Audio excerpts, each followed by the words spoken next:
Hi hello Kannarapettai அருகில் உள்ள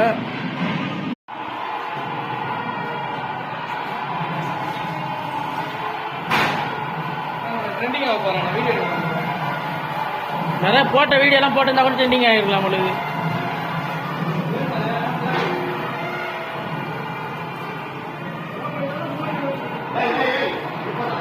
hi hello viewers, இப்போ பார்த்தீங்கன்னா நம்ம ஒரு மேரேஜுக்கு தான் பரிமாறம் கேட்ரிங் சர்வீஸ்க்கு வந்திருக்கோம். கண்ணாரப்பேட்டை அடுத்து உள்ள முத்தாளம் என்ற மகாலில் பாருங்கள், குக்கிங் ஐட்டமாக